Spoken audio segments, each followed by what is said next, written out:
Soal Aceh minta merdeka, Maluku minta merdeka, Papua minta merdeka, dan mungkin juga suku yang lain di pulau yang lain minta merdeka, itu bisa terjadi bahwa ini bukan isu lagi, tapi ini adalah perjuangan. Dan ini yang tidak pernah jeli sama sekali oleh pemimpin-pemimpin di negara Kesatuan Republik Indonesia ini dalam hal bagaimana mengindonesiakan Indonesia seutuhnya. Soal yang selalu diberikan adalah menjaga keutuhan Negara Kesatuan Republik Indonesia, NKRI harga mati. Tapi bisa terjadi bahwa NKRI mati harga. Semua ini ada punya cerita panjang dari latar belakang sejarah yang tidak dapat diselesaikan oleh Negara Kesatuan Republik Indonesia. Lebih banyak mendengar kajian-kajian daripada informasi-informasi intelijen dibanding dengan kajian-kajian ilmiah yang memberikan masukan terbaik kepada negara.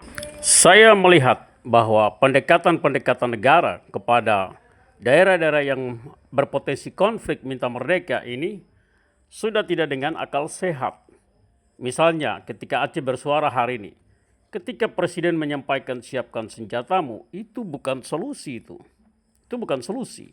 Karena bisa terjadi bahwa ada kemerdekaan yang terjadi tanpa kontak senjata. Ini kita analisa melihat situasi yang terjadi. Karena ini bukan dampak hari ini, persoalan ekonomi yang hari ini perjuangan panjang.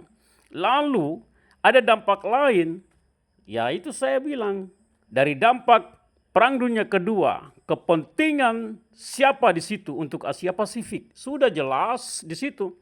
Dengan demikian ada perjanjian-perjanjian yang kita tidak tahu antar negara-negara Asia Pasifik dengan Amerika. Ketika hari ini Indonesia mengambil langkah-langkah kebijakan politik yang membuat misalnya saja Amerika tersinggung, otomatis ya nanti kita lihat ini bagaimana.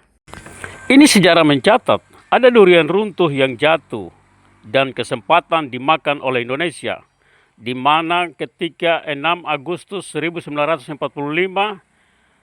bom nuklir menghabiskan dua kota Hiroshima dan Nagasaki pada jam 18.15.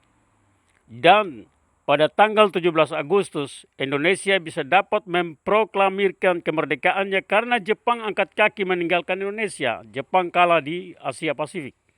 Untuk itu ada perjanjian-perjanjian negara-negara Asia Pasifik dengan Amerika berkaitan dengan kepentingan Amerika pasca Perang Dunia Kedua sampai hari ini cukup berdampak. Jadi Indonesia lupa bahwa peran Amerika dalam hal mengalahkan Jepang, meninggalkan kaki, Indonesia memproklamirkan kemerdekaan 17 Agustus 1945 itu bukan perang bambu runcing melawan senjata. Itu cerita sejarah omong kosong. Bahwa peran Amerika cukup besar dan memberikan peluang kebebasan itu Jepang angkat kaki, maka Indonesia memproklamirkan kemerdekaan. Dan kepentingan kolonialisme serta kepentingan geopolitik global ini Amerika semakin menguat di kawasan Asia Pasifik karena kerugian Amerika cukup besar dengan senjata-senjatanya yang canggih. Di saat itu dibantu oleh Inggris, maka salah satu fakta yang kita semua tahu bahwa Pulau Nuguinea diiris rata. Sebelah timur itu dikuasai oleh Inggris dan sebelah barat ada kepentingan Amerika di situ. Sampai dengan puncaknya 1967, Freeport dieksplorasikan oleh Amerika dengan perjanjian New York Agreement antara Belanda, Indonesia, dan Amerika tanpa menghadirkan orang Papua.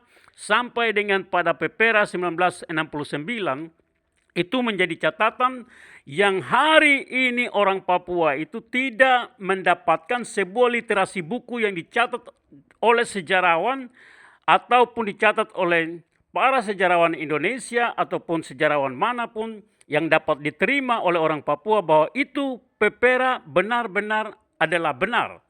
Tetapi literasi yang hidup hari ini adalah orang-orang tua yang masih hidup menceritakan tentang sejarah PPRA yang cacat.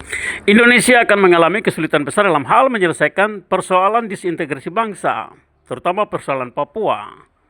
Karena lebih banyak mendengarkan kajian-kajian intelijen kepentingan TNI Polri dibanding kajian-kajian rakyat sipil secara ilmiah.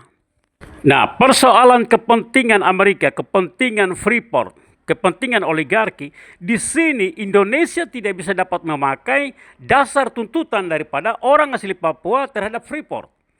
Karena perjanjian Belanda, Amerika, dan Indonesia berkaitan dengan kepentingan Amerika, kepentingan oligarki untuk Freeport itu orang Papua tidak dilibatkan di situ. Tidak dilibatkan di situ.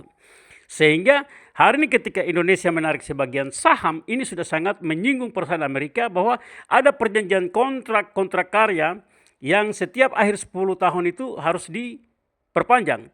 Dan ini sudah dikatakan oleh Mahfud MD.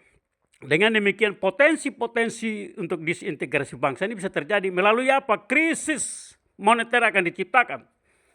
Apa yang dikatakan oleh mantan Panglima TNI Andika Prakarsa bahwa ada potensi merujuk ke sana, itu bisa terjadi.